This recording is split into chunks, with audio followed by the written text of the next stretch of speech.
Ketika perang terjadi di sebuah wilayah, ada yang menarik. Virus corona agaknya tidak beredar di sana. Apakah virus itu takut sama peluru tajam ya? Sebagian orang percaya bahwa pandemi virus Wuhan ini adalah natural disaster atau petaka alami seperti halnya pada Spanish flu di awal abad 20 atau Black Death di abad pertengahan di Eropa. Sebagian percaya ini adalah pandemi yang diplan atau direncanakan. Karena direncanakan, ya ada target pencapaian. Ada kebutuhan yang diciptakan atau create demand, dan ada solusi yang telah disiapkan. Mereka yang sefaham dengan pandemi, pemikiran mereka kalau melihat pejabat yang menekan rakyatnya, pejabat atau pemerintahan itu takut atau kalah sama oligarki artinya. Karena pandemi dijalankan oleh oligarki yang diuntungkan secara materi dengan mempengaruhi pejabat. Pejabat dan pemerintahan yang dipakai sebagai alat perpanjangan tangan penyedia kebutuhan tersebut. Itu bagian dari cerita konspirasi bagi mereka yang percaya. Untuk itu, kita lihat sekarang, adakah korelasi hubungannya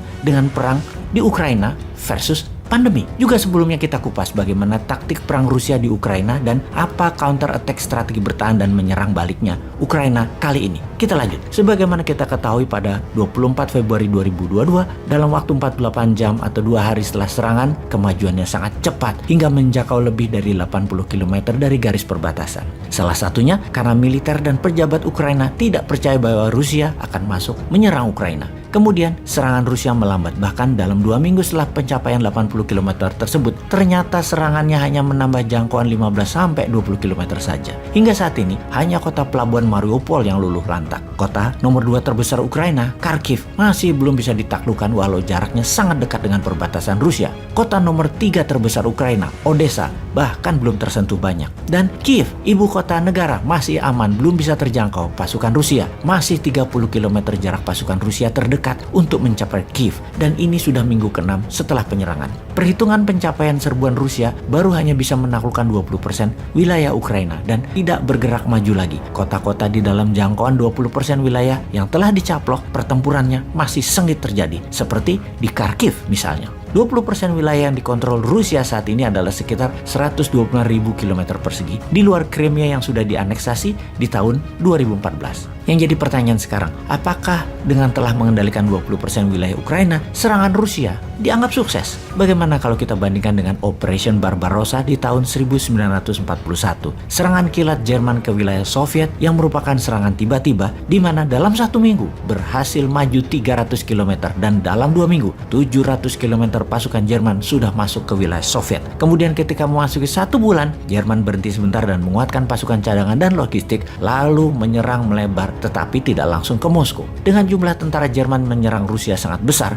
membuat di awalnya Rusia tidak memberi perlawanan berarti. Namun yang kita semua tahu, Operation Barbarossa, Jerman kalah dari Soviet. Kesalahan Jerman adalah salah waktu menyerang Soviet di musim dingin, dan salah membaca moral semangat tentara Soviet yang militan. Kita sekarang membandingkan dengan serangan sekutu ke Irak di tahun 2003, di mana dalam 1 minggu 300 km pasukan Amerika dan sekutu masuk ke wilayah ibu kota Baghdad, yang kemudian dalam 6 minggu, 1,5 bulan kemudian Irak takluk.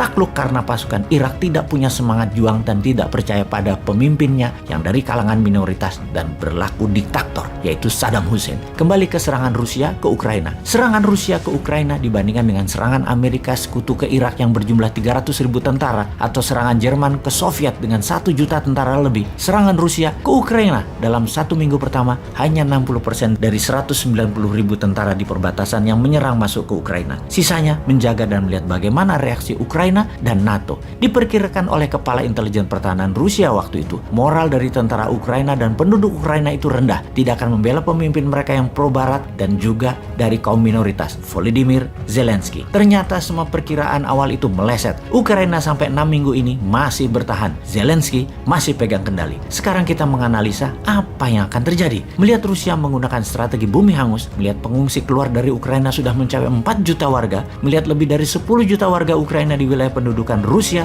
yang menguasai 20% wilayah sudah hampir kosong, agaknya bagi Zelensky keputusan terbaik pertama adalah menyerah ikut maunya Rusia, menjadi negara netral, tidak ikut NATO, melepas Donbas, menerima lepasnya Crimea, atau terus bertahan tidak menyerah namun terbuka untuk negosiasi, main panjang, selundupkan terus senjata dari perbatasan Polandia ke kota Lviv, tambah terus mercenaries dari pihak barat, geser penduduk ke sisi barat Ukraina, biarkan sisi timur kosongkan penduduknya, bertahan sporadis pakai serangan insurgensi dengan perang kota di wilayah timur Ukraina. Lalu ada lagi analisa yang sangat penting untuk kita pertimbangkan. Kita semua tahu, virus Delta adalah mutasi virus Alpha. Siapa yang terpapar Alpha tidak terpapar Delta. Lalu ada Omni, di mana yang terkena Alpha dan Delta ternyata tetap bisa kena Omni. Artinya apa? Ada dua artinya. Artinya, satu, vaksin tidak efektif karena sudah divaksin tetap kena, walau dengan perkataan yang penting tidak parah. Nomor dua, juga bisa berarti Omni bukan mutasi Delta, karena itu yang kena Alpha atau Delta tetap bisa kena. Maka, analisa gosip terbaru adalah kalau perang Ukraina cepat berlalu, kurang dari 3 bulan dari sekarang, maka tugas pandemi belum selesai. Ada Delta Crohn,